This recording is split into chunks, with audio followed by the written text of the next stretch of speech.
आजम नज़ीर तारड़ की माफ़ी। आजकल जूं जूं सुप्रीम कोर्ट और शहबाज शरीफ हुकूमत के दरमियान लड़ाई अपने मंतकी अंजाम की तरफ बढ़ रही है, पार्लियामेंट और हुकूमत हर हथियार इस्तेमाल कर रहे हैं कि इस लड़ाई में आखिरी फतह इनकी होनी चाहिए।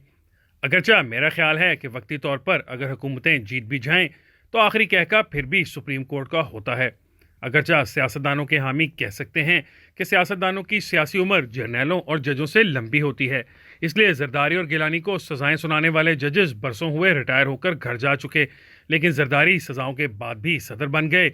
दरमियान में फिर 2-3 साल कैद मजीद भुगत ली और अब फिर किंग मेकर बनकर पार्लियामेंट में मौजूद हैं। गिलानी भी 5 बरस की नाअहली के बाद सेनेटर बनकर चेयरमैन सेनेट तकरीबन बन गए थे, जबकि उस वक्त के जस्टिस आसिफ सईद खोसा कब के रिटायर होकर घर जा चुके हैं। परवेज मुशर्रफ ने कहा था अब बेनज़ीर भुट्टो और नवाज शरीफ कभी वापस नहीं आएंगे। बेनज़ीर का खैर जो अंजाम हुआ वो सबके सामने है। ताहम नवाज शरीफ न सिर्फ मुशर्रफ के इक़्तिदार में रहते हुए वापस आए, बल्कि सुप्रीम कोर्ट से सब सजाएं माफ़ कराकर तीसरी दफ़ा वज़ीर आज़म भी बन गए, बल्कि खुद को दोबारा सुप्रीम कोर्ट से नाअहल करवाकर फिर लंदन पहुंच गए। अब भी वो पुरुम्मीद हैं कि 2007 वाला सीन दोहराया जाएगा और वो वतन वापस आएंगे। सुप्रीम कोर्ट इनके मुकदमात ख़त्म करके इन्हें चौथी दफ़ा वज़ीर आज़म बनने में मदद देगी। दूसरी तरफ सुप्रीम कोर्ट में कुछ और ही सीन बन रहा है।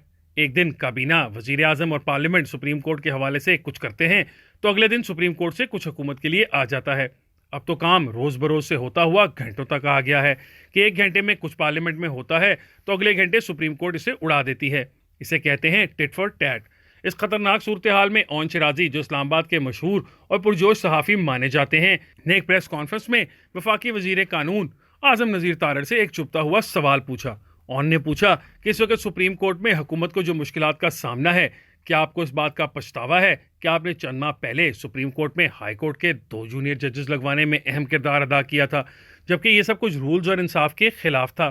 इस पर आज़म नज़ीर तारड़ साहिबा ने फरमाया, शिराजी साहब आप बिल्कुल दुरुस्त कह रहे हैं, मुझसे गलती हुई थी, मुझे ये काम नहीं करना चाहिए था। वो खुद भी ये असूल तोड़ने के खिलाफ थे, लेकिन इन्हें शहबाज शरीफ हुकूमत ने मजबूर किया कि वो हाई कोर्ट के जूनियर जजेस को सुप्रीम कोर्ट में लाने के लिए इनके हक में वोट दें।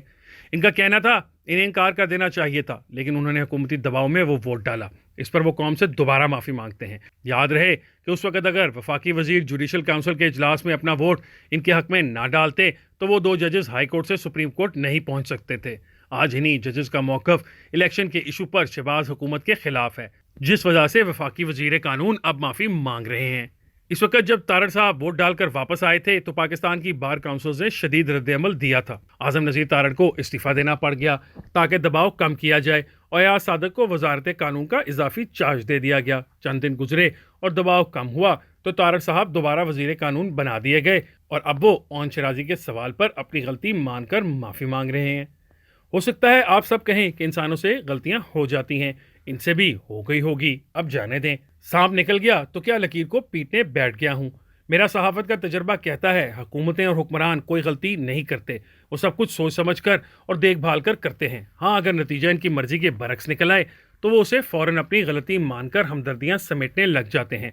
हाँ, अगर इस सोचे समझे मंसूबे का नतीजा इनकी मर्जी का निकल आए तो फिर इनकी बड़कें सुना करें कि हम जैसी सियासत तो किसी को नहीं आती।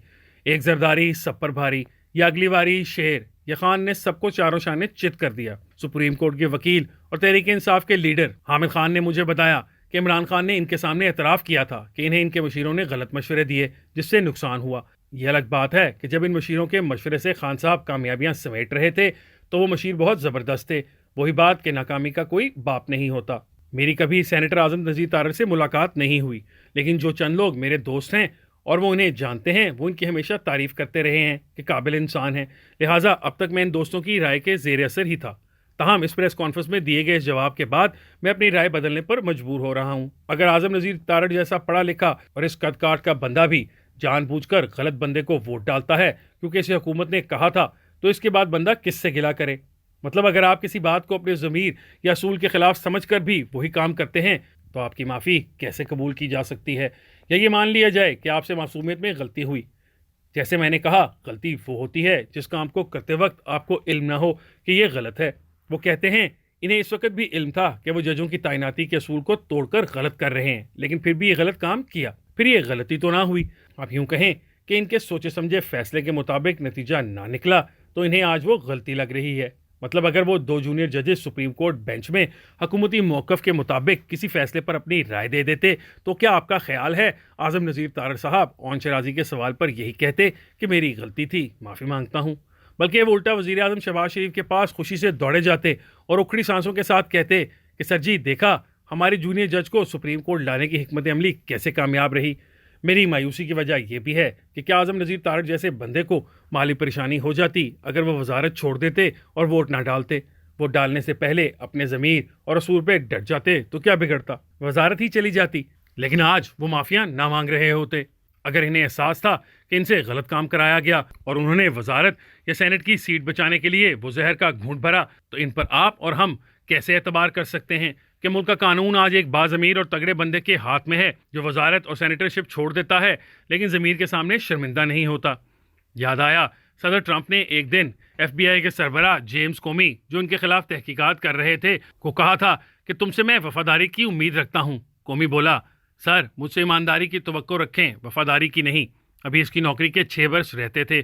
ٹرمپ نے اسے برطرف کر دیا، وہ گھر چلا گیا اور ضمیر کے سامنے شرمندہ نہیں ہوا۔ اعظم نذیر تارڑ کمزور نکلے، وزارت اور سینیٹرشپ نے ان کے ضمیر کو شکست دے دی۔ اب وہ معافیاں مانگیں یا شرمندہ ہوں، وقت گزر گیا۔ تارڑ صاحب کا تکا لگ جاتا تو اسے کارنامہ قرار دیتے نہ تھکتے، تیر نشانے پر نہ بیٹھا تو غلطی ہو گئی۔ کمال کرتے ہیں پانڈے جی آپ بھی۔